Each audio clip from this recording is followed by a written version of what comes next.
that. So like, how would you, if you just had a working definition, how would you define discipleship?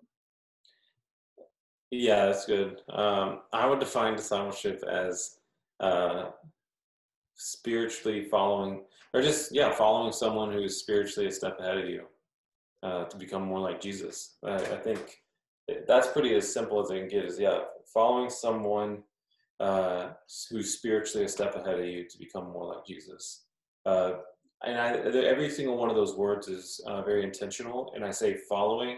I think some pastors would say like training or leading or teaching, but Jesus to me, like you're not going to see much um, situations where Jesus was trying to get a crowd or was trying to like tell his disciples, go organize everybody so that on this day I'm going to show up and speak.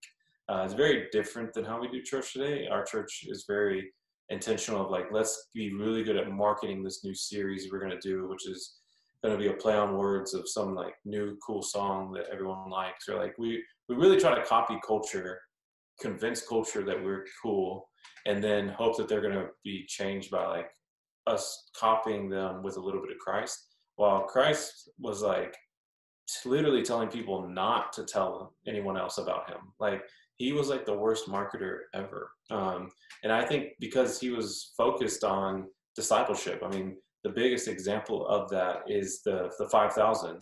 That's like the big win in the American church world, is when you get to finally preach to 5,000 people. That's just men. I mean, we add women and children, it could be 20,000, 30,000 people. And Jesus doesn't start a megachurch or start a podcast or start a new book series or not anything. He actually leaves those 5,000 to get on a boat and just leave them behind to go keep discipling 12. And so that really shifted my priority and even changed my structural definition of discipleship. It's not going through a course together necessarily, although those help. It's not checking in on how someone's soul is or accountability, although those help.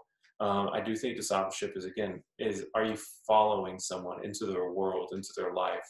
Ideally, I give examples of their family life, their personal life, their private life, their church life. That like, can you invite someone into your world on a regular basis so that you can show them what it looks like for you to become more like Christ?